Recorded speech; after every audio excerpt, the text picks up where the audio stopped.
Hi guys, my name is Sarvan Kumar. Welcome to Rathod's IAS Economic Weekly Series. Guys, like every week, even this week we have a lot of current affairs which appeared in different newspapers like the Indian Express, the Live Mint and the Hindu Business Line. So without wasting any time, let us discuss these topics. So the first topic of the day is about the RBI increasing the repo rate from 4% to 4.40%, around 4.5%, right? Now we will discuss this topic in a comprehensive manner. See, in order to understand why RBI increases the repo rate, why RBI decreases the repo rate, all these things, we should have a good idea with respect to the monetary policy and also its objectives. Understand guys, see, when we talk about the monetary policy,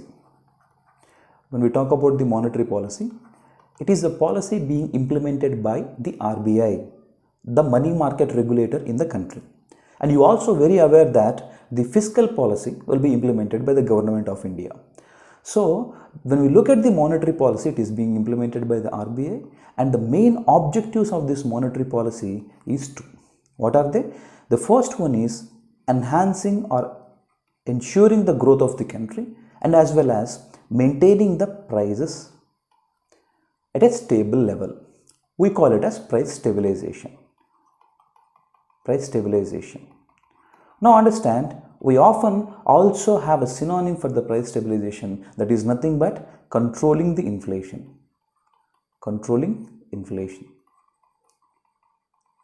So these are the two important objectives of monetary policy of RBI.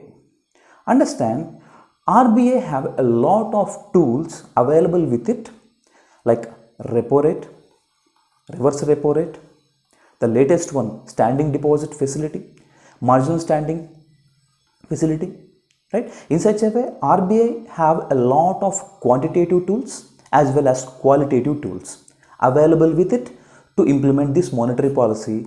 Now RBI uses these monetary tools in such a way that both this growth as well as the price stabilization will be ensured on both and at the same time. Okay, this is the main objectives of the monetary policy. Now we have discussed about this in a great detail in our economic classes, static classes. Now for your understanding, let's use some examples to understand this monetary policy, how RBI uses this monetary policy to ensure growth as well as price stabilization in an economy. Now before we do that, here we are coming across the current affair with respect to the repo rate. Now what is the meaning of a repo rate? What is the meaning of a repo rate? Repo rate is the rate at which RBI extends loans to the scheduled commercial banks. But here you need to understand two things. There is also another rate called bank rate. Now both these rates, both the repo rate and bank rate, are the rates at which RBI extends loans to the commercial banks. But there is a difference between these two. What is the main difference? In case of repo rate, it is for short-term period. And for the bank rate, it is for the long term. And in case of the repo rate, there is a mortgaging of government securities, but in the case of bank rate, there is no mortgaging of government securities. These are the two important differences you need to understand with respect to the repo rate as well as bank rate. Both these rates are the rate at which RBI extends loans to the commercial banks. But in case of repo rate, it is for the short-term period, that too by mortgaging the government securities. But in case of bank rate, it is for the long-term purposes and without mortgaging the government securities, the RBI is going to provide loans for the commercial banks. This is the main difference between repo rate and bank rate. But mostly the RBI is going to use the repo rate as a tool to implement this monetary policy in the country. Now that's the reason why the repo rate is also known as the key rate. The repo rate is also known as the key rate, and it is also often called as anchor rate. By using, I had just told you that RBI is going to have a lot of monetary tools, quantitative tools, qualitative tools. It has a CRR, cash reserve ratio, it has a SLR, statutory liquidity ratio, it has a repo rate, reverse repo rate, marginal standing facility, right? SDF. In such a way, it have a lot of tools available with it. but mostly the key rate, by varying the key rate itself, RBI is going to ensure both the growth and stabilization in the economy. But it doesn't mean that RBI is not going to use the rest of the tools, but it's a major tool used by the RBI to implement monetary policy. Now, so far you have understood the theory. Let's take an example now so that you can understand this whole thing what we have discussed. As I said, in the economy we should have examples to understand the things. See, now let us take some 3 case studies how this monetary policy works in an economy. Now first try to understand this. Try to understand ensuring the money supply in an economy is very much essential for the growth of the country. First of all, these need to be established. Understand, see guys, see, imagine this is a bank. This is a bank. Now, this bank is providing a loan of 10 lakh rupees. Say for example, this bank is providing a loan of 10 lakh rupees. Now, this 10 lakh rupees have been taken by 2 entrepreneurs, 5 lakh each. This guy took 5 lakhs and this guy also took the 5 lakhs. Now, with the 5 lakhs they have taken, they have established some manufacturing units. Now, this first guy have established a book manufacturing unit, and he established some, you often come across these Me Sevas in the villages, and he established a Me Seva center. Now, they have produced, imagine this company has produced, book manufacturing company has produced 10 books and it also produces 10 services. It produces 10 books and it is also producing 10 services. Now imagine the price of the each book is 10 rupees and the price of the each service is also 10 rupees. Now we all know that the final monetary value of the goods and services is nothing but the GDP of the country. Now 10 into 10 is 100. Right? Now 10 services multiplied by 10 rupees each, 10 into 10 is equal to 100. Now in an approximate way, we can say the GDP of the economy in our example is 200 rupees. 100 rupees for the book manufacturing factory and 100 rupees for the services sector. Now in such a way, the GDP of the country in our example is 200 rupees. 200 rupees, right? Now understand, when the money supply in the economy is 10 lakhs. Understand in this example very carefully. When the money supply in the economy is 10 lakh rupees, the GDP that we are creating in the economy is about 200 rupees. Now, what if, take another situation, what if we have increased this 10 lakh rupees to 20 lakh rupees? What if the banks disburse a loan of about 20 lakh rupees? Don't you think this amount is going to get increased to 400 rupees? See, when this 20 lakh rupees amount is given, right, another 2 entrepreneurs is going to get added. They are also going to contribute to the GDP. Automatically it might get increased to 400 rupees in such a way.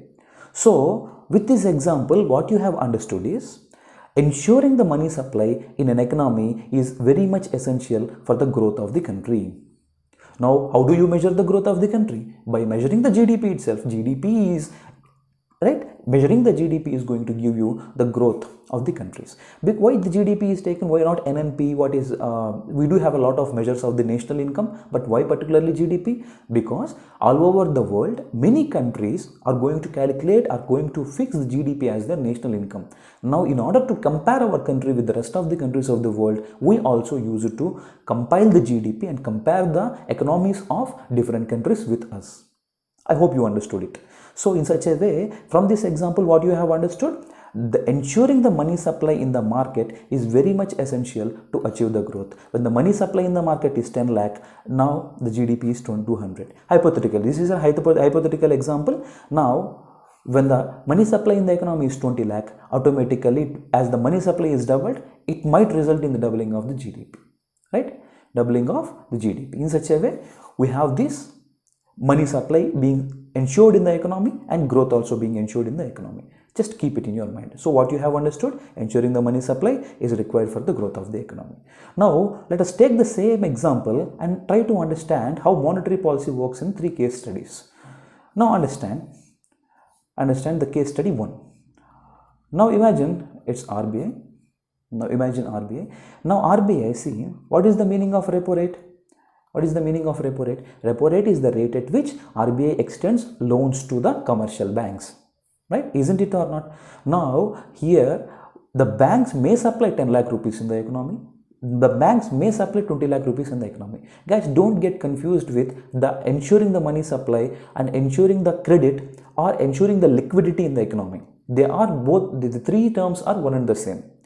How the banks, how the RBI is going to ensure the money supply in the economy? It is nothing but making the banks, making the money market to give more and more loans. What is the meaning of loans? It's nothing but credit. So when we say ensuring the money supply in the economy, ensuring the liquidity in the economy, or ensuring the credit flow into the economy are mostly one and the same, right? Now you don't have to get confused with respect to these terms. These are like synonyms in the economy. Now see, understand, when the repo rate is like 3%, imagine currently the repo rate fixed by the RBI is 3%. Now at this repo rate, the money supply in the economy is about 10 lakh rupees. Now this is nothing but our example, above example. Now with the 10 lakh rupees money supply in the economy, the GDP created in the economy is about 200 rupees. Now you know that governments often have targets. Like government want to become a $5 trillion economy by 2024 and 2025. Isn't it or not? The government want to become a $5 trillion economy by 2024 and 2025. Of course, in current prices, but it want to become a $5 trillion economy. Currently, it is about 2.35 or $2.5 trillion economy. Right? Now, in order to become a $5 trillion economy, now what need to be done? In this example, what you have understood? Ensuring the money supply is going to ensure more and more goods and services being produced, and with the factories being established, people will get the money, people will get the jobs, and with the jobs they will receive the salary. With the received salary, they are going to demand the goods and services produced in the factories. It is not that once we supply the money into the economy, the entrepreneurs will take it. Entrepreneur is going to set up some institutions. Imagine if a bank gives loans to me, and if I set up a manufacturing unit. Now what if there is nobody in the economy to purchase the manufactured goods that I have manufactured in my factory? So ensuring, not only providing the money supply for me, but also ensuring the purchasing power of the people is also very much important. Now in this factory, 2 people might get work, and here also 2 people might work. These people will receive salary and these people will receive salary, and they demand the goods and services produced in the factories. In such a way, the money supply works, the money supply goes. Remember that we have discussed about the simple circular flow of income between the business and households. So we have discussed about it very clearly. Now in such a way, money supply ensures among the businesses and households. Right? Getting my point? Now, so in such a way, right? Ensuring the money supply is very much essential for the growth. Now what happened? So in order to achieve the growth, what RBI did was, understand what RBI did was, now RBI has reduced the repo rate. The RBI has reduced the repo rate to 2.5%. Now what happened when RBI reduced the repo rate to 2.5%? The money supply, imagine myself as a bank, and I am receiving amount at a 3% interest rate from somebody, and I am giving it to you at a 10% interest rate. Now understand, see, when the person who is giving me the loan, if they decreases the interest rate, automatically I am going to decrease it for you. Say for example, I am receiving an interest rate, I am receiving an amount at an interest rate of 4%, and I am giving to you at a 10% interest rate. The 6% is my profit. Now he reduced it from 4% to 3%. Automatically I am also going to reduce it from 10% to 9%. Isn't it or not? In such a way, when RBI reduces these key interest rates, automatically the interest rates of the banks reduces, and if the people heard that these interest rates of the banks are reduced, they automatically are going to go to the banks and they are going to take the credit. Once if the people takes the credit, it means RBI ensured the money supply in the economy. RBI ensured the credit flow in the economy. Right? I hope you understood it. Now try to understand. When RBI decreases the repo rate in order to ensure the growth, if RBI decreases the repo rate, automatically money supply in the economy increases and the GDP also increases. Just now we have seen the example. Now the money supply in the economy is about 20 lakh rupees, and with this 20 lakh rupees, that GDP in our above example has increased to 400 rupees. Now here comes the main problem. See, although the economy is increasing, the growth rate, GDP growth rate is increasing. Understand, in the earlier case, only 10 lakh rupees worth of goods and services are demanded. Right? Only here about the GDP is, see, the investment is about 10 lakhs and the GDP became 200 rupees. Now here understand, we have the money supply of 10 lakhs. Now how much money supply we have ensured? More, see, we have enhanced the money supply but 10 lakh rupees extra when compared to the previous repo rate. Isn't it or not? Previously it is 10 lakh rupees, now it is about 20 lakh, which means we have ensured more 10 lakh rupees more of money supply into the economy. Now imagine all the people in the economy is receiving 10 lakh rupees, right? Now they are receiving 20 lakh. Definitely they are going to demand goods and services 10 lakhs more, 10 lakh rupees worth more, isn't it or not? Now you are receiving a salary of 10,000. Now what is going to do? You are going to make an expenditure of 5,000 rupees and you are going to make, and you are going to save a 5,000 rupees in your bank account. Now what if you receive a salary of 20,000 rupees? Now you might save 5,000 rupees in the bank account and you are going to make an expenditure of the rest of the 15,000 rupees, isn't it or not? Now in such a way, your demand for goods and services have increased from 5,000 rupees to 15,000 rupees. Getting my point? In the same way, previously the people used to demand the 10 lakh rupees worth of goods and services. Now they are demanding 20 lakh rupees worth of goods and services. Now as a result, you know, when people demand more goods and services, what happens? The prices of the goods and services increases. The prices of goods and services increases. When something is demanded more, automatically their prices increases. Right? When the prices increases, what do we call it? We call it as an inflation. When the prices of goods and services increases, we call it as inflation, right? Isn't it or not? We call it as an inflation. But you have to understand what the central government and RBI have decided. At any given point of time, the inflation should not exceed 4 plus or minus 2. That is, the lower tolerance limit is 2%. The inflation should not go below 2%. The upper tolerance limit is 6%. That is, the inflation should not go beyond 6%. This is the meaning of it. See, when RBI ensured the repo rate as 3% and the money supply is 10 lakh, GDP is 200, imagine the inflation in the economy is about 5%. Inflation in the economy is 5%. Now, in order to enhance the growth, the RBI has ensured the money supply 2.5%. The RBI has decreased the repo rate, and as a result 20 lakh came into the money market and GDP has increased to 400. It's okay, GDP is ensured, but at the same time, due to more demand, due to 10 lakh rupees extra money supply into the economy, due to 10 lakh rupees more demand goods and services, the inflation has increased to 6% or 6.1%. The inflation has increased to 6.1%. Now understand, in the beginning itself I had told you what's the main objectives of the monetary policy. Not only ensuring the growth but also ensuring the price stabilization, which means controlling the inflation is also the duty of the RBI under the monetary policy. But however, here with the growth also coming the inflation. Now what RBI is going to do? Now what's the RBI is going to do during this situation? Maintaining the price stabilization is very much essential for the sustainable development of any country. Now in this situation, what RBI is going to do is, see, now RBI is going to increase the repo rate during this situation. Now what RBI is going to do? See, understand. Now RBI is going to increase the repo rate to, say for example, RBI is going to increase the repo rate to 2.9%. The repo rate to 2.9%. Now what happens now? The money supply now became 15 lakh rupees. Now the money supply has reduced to 15 lakh rupees. Now when the 5 lakh rupees, now here observe, earlier the people used to demand 20 lakh rupees worth of goods and services. Now just they are demanding 15 lakh rupees worth of goods and services. Demand for 5 lakh rupees worth of goods and services have fallen. Now as a result of it, the GDP is ensured at 300 rupees. The GDP became 300 rupees, but the inflation, earlier it is 6.1% in our above example, now the inflation has decreased to 5.5%, which is well within the limit of 2 to 6%. Now in such a way, the stabilization of the prices is ensured, also the GDP of the country is also ensured. In such a way, understand guys, in such a way, both the GDP of an economy is right? In such a way, the GDP of the economy is ensured as well as inflation is also maintained.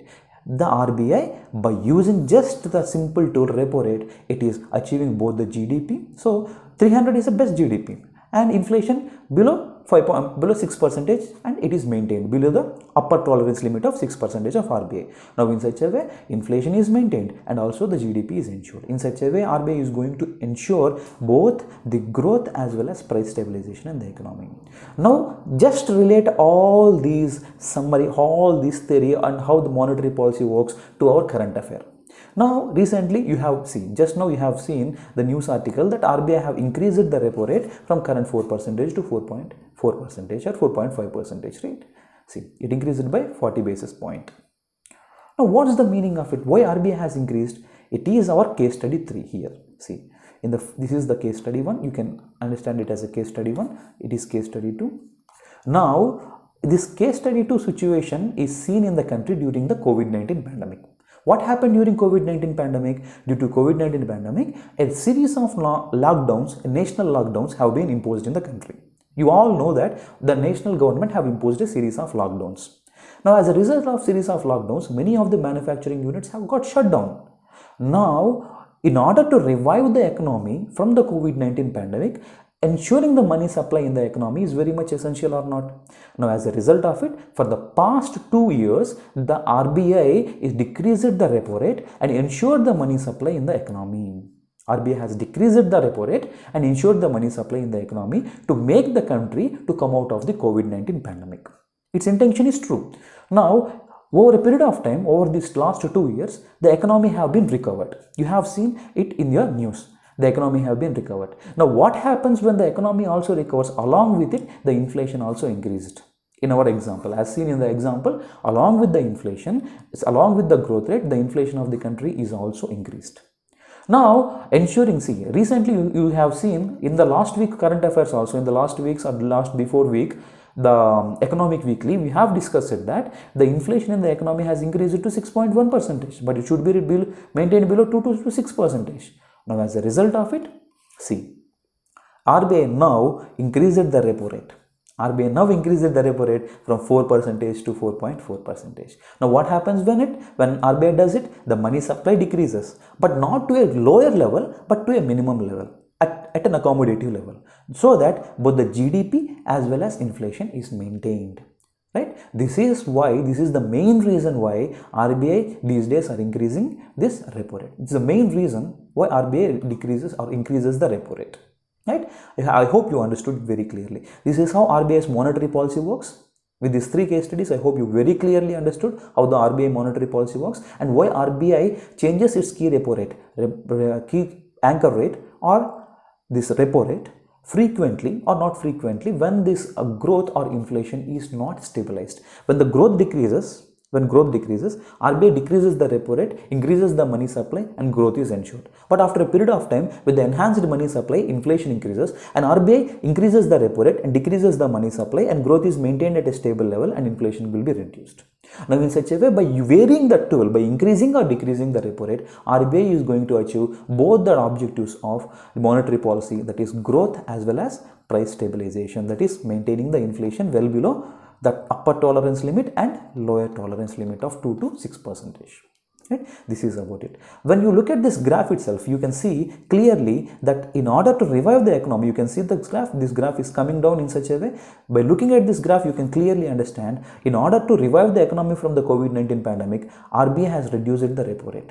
Now due to it, the economy have been revived. But with it, in the case study, as we've seen in the case study 2, the inflation is increased. Now maintaining the inflation at a lower level is also very much important, and now the RBI is going for increasing this key repo rate.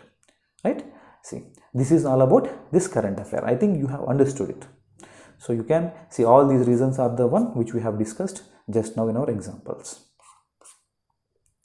Next, so this is about the monetary policy. I hope you understood why RBI, how monetary policy works, and with the repo rate, how RBI is going to ensure growth and price stabilization in an economy, and how repo rate is a key anchor rate ensuring the monetary policy of the country.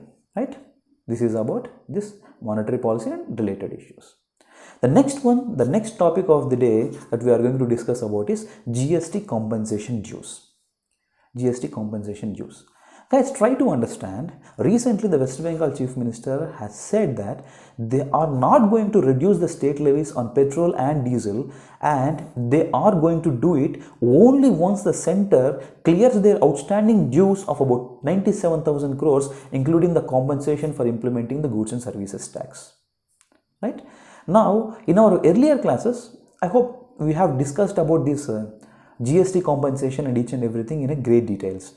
Now, just have a brief recap of what we have discussed in the earlier classes. And now we are going to discuss the current affair. Guys, understand what is the scenario of imposing the indirect taxes in the states before the advent of the GST. See, when we look at the pre-GST era in the states particularly, what used to happen? See, the state used to impose the state VAT. The state is used to impose the state VAT. First one. They are often used to impose earlier. They used to impose the sales tax, right? They are going to impose the octroi. They are going to impose the entry tax. They are going to impose the luxury tax. In such a way, the state government have imposed a lot of indirect taxes on a good. Right? Isn't it or not? Once the GST came into force, all these kind of taxes, all these kind of indirect taxes are subsumed into the SGST component of the GST. You know, GST is a dual tax. What is the meaning of a dual tax? Dual tax means CGST and SGST. All these kind of indirect taxes, once imposed by the state governments before the advent of the GST, have been subsumed into the SGST component. Here you need to understand one important thing. Now understand, only two items which are not currently being brought into the GST, is alcohol based products for the human consumption and petrol products. Still, the petroleum products and alcohol based products are taxed by the old methods. What is the old method? See, in this way they have different kinds of state indirect taxes. When we look at the indirect taxes of the central government, it is mainly the central excise duty. Right? In the previous economic weekly, we have discussed what is the meaning of excise duty also. It's a tax being imposed on the production and manufacturing of goods and services which is produced domestically. On the contrary, customs duty is a kind of a tax which is imposed on the production of goods and services which are produced outside the country but coming into the country. We have discussed about it. And we also said that, see, major component of the CGST, particularly to put it in a layman language, see, the central excise duty has become the CGST. All these kind of indirect taxes that I have written here become the SGST. These are the these taxes are subsumed into the GST in such a way. But still, these petroleum products and alcohol products are not subsumed into the GST. These things are very much aware for you. Now, what happened? See, try to understand this scenario. You can also visualize these things. See, the state used to get a lot of revenue by imposing these different kinds of indirect taxes once on one particular good. Say for example, if the price of the good is 100 rupees. Now they are going to impose the state VAT, they are going to impose the octroi, they are going to impose the entry tax, they are going to impose the luxury tax. In such a way, on one single item they imposed a lot of taxes and they earned a lot of revenue. What is the two major sources through which the state governments earn revenue? The first source is the Finance Commission devolutions out of the central pool of taxes. This is the first source of revenue. And what is the second source of revenue a state government gets? It is nothing but SGST component. Before the SGST, what's the taxes? These are like different kinds of indirect taxes. So that's why I'm saying before the advent of GST, on one particular good, all these kind of different taxes are being imposed by the state and they are used to earn a lot of revenue. Right? Now, what happened after the GST? All these kind of indirect taxes are subsumed into the SGST and now they are going to impose a single SGST component. This is the first important thing. They are all being subsumed into the SGST. They have sacrificed, state governments have sacrificed their power to impose these indirect taxes in order to implement the GST in the country. First one. When we look at the second important thing, earlier all these indirect taxes which are being imposed and collected, and they are also realized by the concerned state government itself. Say for example, if a Madras rubber factory in Tamil Nadu have manufactured a tire, and when somebody consumes it, wherever the place it is, say for example, if the MRF tire is being consumed in the state of Haryana or Punjab, now the taxes on that particular tire which is collected from the consumer will be given to the state of Tamil Nadu. This is the scenario before the advent of the GST. But what happens after the GST? You know that the GST is a destination-based taxation. Now, what's the meaning of destination-based taxation? If the same tire is being consumed in the state of Haryana, the SGST component will be given to the state of Haryana. You know, on the interstate trade of goods and services, IGST is being imposed. You also know IGST is nothing but the CGST plus SGST, and CGST anyways goes to the central government, and SGST component will be given to the consumption state in which the good is being consumed. That's why we call it as a destination-based taxation. This is not the scenario before the GST. Now, as a result of it, try to understand. Earlier, they used it to impose a lot of indirect taxes and use it to collect the revenue. And they also use it to get all those revenue, all those tax amount wherever the product is sold. Now, due to these reasons, many of the states like Tamil Nadu are not even more dependent on the central government devolutions of the Finance Commission. Now, what happened after GST? All these are subsumed. GST is a destination-based taxation. Now, as a result of it, many of the states has lost their revenue. Many of the states have lost their revenue. Right? Now, when the states lost their revenue, the central government have decided that, see, these states like Tamil Nadu and many of the states are going to accumulate the losses because of the implementation of the GST. Now, we need to compensate it. Their loss need to be compensated. The loss acquired by the states because of the implementation of the GST need to be compensated. Now, as a result of it, in order to compensate the states, the central government created a fund called GST Compensation Fund. GST Compensation Fund. Right? Understand how the GST Compensation Fund works. Right from 2015-16. Say for example, now every year the government is going to assume the states is going to achieve a growth rate of 14%, and now the difference between the actual collection and the collection that the state governments might get without the implementation of the GST, the differences would be given to that particular state out of the GST Compensation Fund. Don't get confused. Let me give an example. Now, understand, without the implementation of the GST, say for example, the state government might collect 100 rupees at a 14% growth rate. Now, with the implementation of the GST, as these taxes are subsumed, they just collected 80 rupees. Try to understand. Without the implementation, at a growth rate of 14%, they might achieve 100 rupees of the tax collection. Now, without the implementation of the GST, now they are receiving only 80 rupees. Now, the balance 20 rupees will be provided to that particular state from the GST Compensation Fund. Now, from where does the money comes into the GST Compensation Fund? It is very simple. Guys, understand. See, there are some demerit goods like sin goods. We call them as a sin goods. There are about 5 products that we are going to discuss. Upon them, the government is going to impose the cess. In the previous class, we also discussed about what's the meaning of cess. Say, for example, there is a product of 100 rupees. Now, if we say 10% is the tax upon it, now what is the price becomes 110 rupees. Now we say 10% is the cess. 10% cess means 10% out of this 10 rupees. Now 1 rupee. So totally it is 111 rupees. In such a way that 1 rupee, extra 1 rupee collected in the form of cess will be gone, will be subjected to, will be deposited, I would put it in a layman language, will be deposited in the GST Compensation Fund, and this 20 rupees, the difference will be given to those states out of this GST Compensation Fund. Right? Now, this is the scenario. This is what the central government designed. Now, what happening these days? Although central government promised that GST compensation will be given to the states, but these amounts are getting delayed. These amounts are not being given to the states, right, to the state governments by the central government. However, even this GST compensation fund is promised only for the 5 years till up to July 2022, right? The state governments is arguing that. See, recently the central government came up with an accusation that although central government is decreasing the taxes on petrol and diesel, the state governments are not decreasing. Right? Now, we have also decoded how these petrol prices and diesel prices are being subjected to different kinds of taxes, right from the crude oil producer to the ultimate consumer in the previous economic weekly series. Once you have skipped, if at all you haven't listened to that classes, just go back and try to find out that classes and try to see how we have discussed, how we have decoded the prices of the petrol. Now, petrol and diesel products. Now, when we look at the current affair, see, as you know, guys, just observe the COVID-19 scenario. If you remember, what are the shops that have immediately opened after the COVID-19 pandemic? Nothing but wine shops. Although the petrol products, we lay in the layman language, in a local languages, we use a word called petrol pump, we say, a gas station particularly.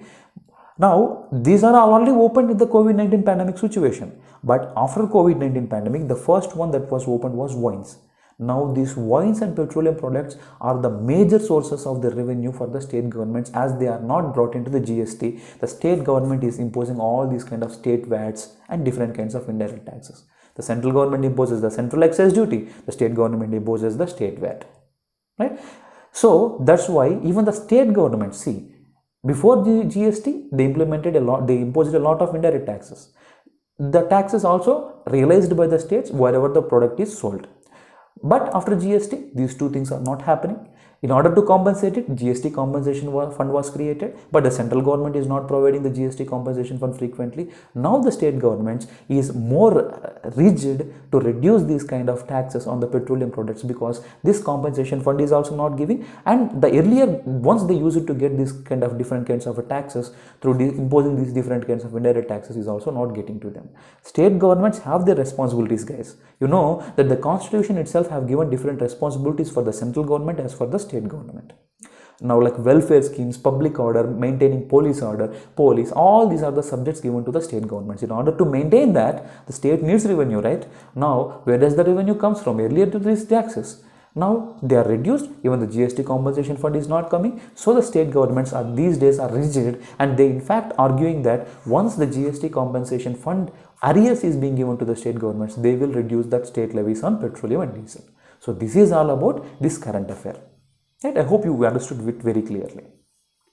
Now you can see, due to the consumption based nature of the GST, the manufacturing states like Gujarat, Haryana, Karnataka, Maharashtra, Tamil Nadu feared the revenue losses. During that period, the GST compensation fund was created and GST compensation cess was imposed. Compensation cess is levied on the 5 products considered to be sin products or luxury products. See, we have studied about the GST slabs, particularly those goods which comes under the GST slabs of 27% comes under this category. These items include pan masala, tobacco, diesels, automobile diesels. All these are the important sin items, particularly the 28% slab items. On those items, the GST compensation cess is imposed. I hope you understood this current affair very clearly. When we look at this distribution, the compensation cess payable to the states is calculated based on the methodology specified in the GST. That is, assuming the 14% growth rate of the states from 2015-16, and the difference between actual collection and without the implementation of the collection, the difference will be given out of the GST compensation fund. Now, the GST accounts for almost 42% of the state's own tax revenues, and the state revenues accounts for about 60% of the state's total revenue. We have discussed about how and why, what is the significance of these revenues for the state government in our previous economic weekly series. So this is all about this current affair, GST compensation cess. Right. Now, when we look at the dues, the finance ministry said that the outstanding GST compensation dues for 2021 and 2022 stood at 78,000 crores. This means that dues have been remitted to the states for the 8 months from April 2021 to November 2021. Normally, compensation for 10 months from April, January or any financial year is released during that year, and the compensation for the February month is released only in the next financial year. This is what the central government is saying, and in this way the tussle is going on between the central government and state governments. So this is about that particular current affairs. The next important current affair that we are going to discuss is the PDS has had a spectacular run that may not last. Right, seriously, recently, in 2021, you know that in the statics, when we discussed about the Indian agriculture, I told you in the Kharif season of 1967 and 68, the Green Revolution have been implemented in the country. Understand, once we followed the traditional agriculture practices, like using the seeds that we have cultivated in the previous crop, using the gobar, using the manure, right, natural manure, using the neem-based pesticides. In such a way, once we use it to practice a traditional agriculture. With the traditional agriculture, we are having the subsistence. We also call it as a subsistence agriculture. Now, in order to feed the ever-growing population in the country, we have implemented the Green Revolution. But Green Revolution is not the term, guys. Try to understand. We implemented new agriculture strategy. We have implemented new agriculture strategy in 1967 and 1968. This new agriculture strategy is nothing but, making some changes to the traditional agriculture we have practicing. Making some changes means bringing some high yielding variety seeds, chemical pesticides, chemical fertilizers. In such a way, we have made some changes, and due to these changes, the food grain production have increased rapidly. Now understand what is the meaning of revolution. Revolution is something which all of a sudden happens. So the rapid increase in the food grains production within a short period of time due to the changes made to our traditional agriculture is often coined and termed in the later period as Green Revolution. I hope you understood it. Now PDSC.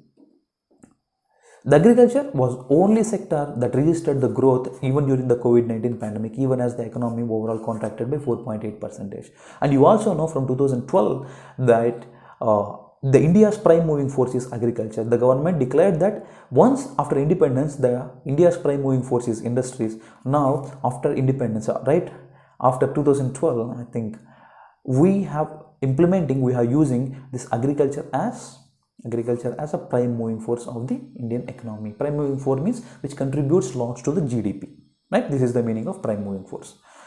Now this kind of diagrams are very much important, guys. See, when we look at the working of the PDS, from the farmers, the Food Corporation of India is going to procure the food grains at a rate called MSP, or we also call it as a procurement price. Right? Procurement price and MSP are both one and the same at a monetary level, but at a definition level they are different. MSP is a price announced for 23 major crops before the sowing season by the government on the recommendations of CACP, Commission for Agriculture Cost and Prices. But procurement price is also the same kind of a price. Procurement price is the price at which the Food Corporation of India or any other procuring agency is going to procure the food grains from the farmers, but it is also announced, it is also declared on the recommendations of the CACP, Commission for Agricultural Cost and Prices. Now once the central government is going to get the food grains, it is going to allocate it to the state governments. Now the price at which the central government sells the food grains to the state governments is called central issue price. Now understand, see, let me give a diagram for you so that you can understand it very clearly. See, now imagine this is a Food Corporation of India. Now this is the farmer. Now take the example of 1 kg of rice. Take the example of 1 kg of rice. Now from the farmer, the Food Corporation of India have procured 1 kg of rice, 1 kg of rice at 100 rupees. Like MSP is 100 rupees. At a monetary terms, I told you MSP is nothing but procurement price. Now from the Food Corporation of India, these food grains are transported to the state government depots. Now understand, imagine the Food Corporation of India have sold these food grains to the state government depots at 50 rupees. Right? You know, they have, understand. Now here, the Food Corporation of India, try to understand this very carefully. The Food Corporation of India have paid an amount of 100 rupees to the farmer. Now, in order to transport those food grains, they have incurred, from the farmer, it need to be transported to the FCI godowns. For that, they have incurred an amount of 25 rupees. And from the Food Corporation of India godowns to the state government depots, they need to transport the food grains again. They have to procure it and they have to transport it to the state government depots. Now, for that, they have incurred an amount of 25 rupees. Totally, cumulatively, what's the amount here? 150 rupees. So, the Food Corporation of India have incurred an amount of 150 rupees in the food grains. Now, this 150 rupees is nothing but economic cost of food grains for FCI. Economic cost of food grains for FCI. See, the major components are MSP, the transportation cost and distribution cost. So these are the three important components of economic cost of food grains for FCI. So by that logic, the Food Corporation of India should sell that food grains to the state government depots at 150 rupees. But it has sold it at 50 rupees. So the central government have accumulated a loss of 100, isn't it or not? Keep it in your mind. Now from the state governments, the food grains have been distributed to the fair price shops. We do have a lot of fair price shops, right? In these fair price shops, imagine the food grains is given to the ultimate consumer at 3 rupees per kg. 1 kg of rice is given at 3 rupees per kg.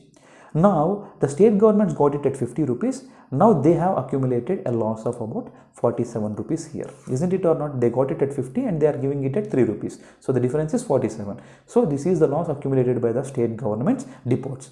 And the Food Corporation of India procured it at 100, the transportation cost is 25, distribution cost is 25, they have to sell it at 150, but they have sold it at 50 rupees.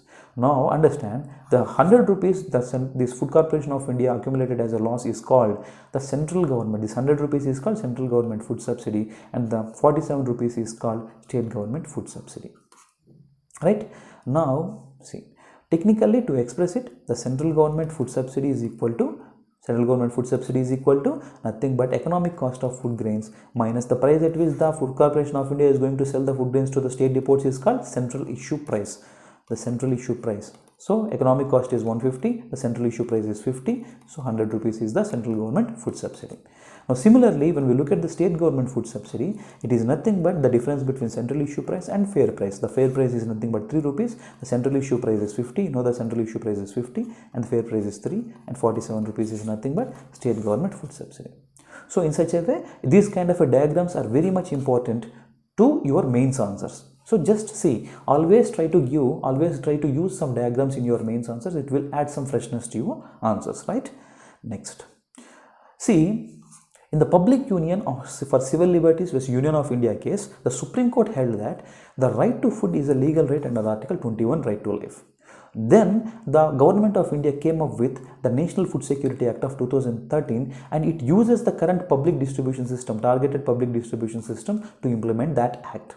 Now, when we look at these provisions of the National Food Security Act, it entitles up to 75% of the Indian population, Indian rural, and 50% of the urban population. Cumulatively, it covers about 2/3 population of the country. Now, it gives 5 kgs of the food grains per person per month at a highly subsidized prices of 3 rupees, 2 rupees, and 1 for rice, wheat, and coarse cereals. Now, for those, right? Recently, under the Pradhan Mantri Garib Kalyan Yojana during the COVID-19 pandemic, the same extra 5 kgs per person at a free of cost are given to the people. You have seen during COVID-19 pandemic, the migrants and rest of the people they don't have any kind of a work, and they have faced a lot of problems, and in order to benefit them, this Pradhan Mantri Garib Kalyan Yojana have been implemented, and extra 5 kgs, usually it's 5, now extra 5 kgs of food grains is being provided to the farmers, the people, particularly these eligible people. Now we have the Pradhan Mantri Garib Kalyan Yojana is being implemented for 8 months from this period to this period. And we also have Antyodaya Anna Yojana, for which, see, we have the poorest of the poor among the people, and for them 35 kgs of the food grains per family will be given. Right? Next. Now when we look at this increase in the grain food undertake under the PDS system, the National Food Security Act along with this Pradhan Mantri Garib Kalyan Yojana led to massive increase in the offtake of the food grains under the PDS system. See, UP, Bihar and Jharkhand together accounted for 21.6%, right, offtake in 2013-15. This was against the average offtake of 62.5 million tons, right, during the first 7 years. Guys, so in such a way, not only the theory part but also the data that appears in the current affairs is very much important to write your mains answers, right?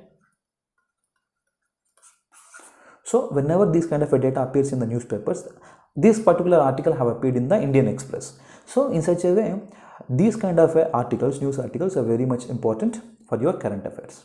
So this is about this PDS system. Next we have the topic called direct seeding of rice. Guys, try to understand. Imagine this is a field. Now what is going to happen in the field?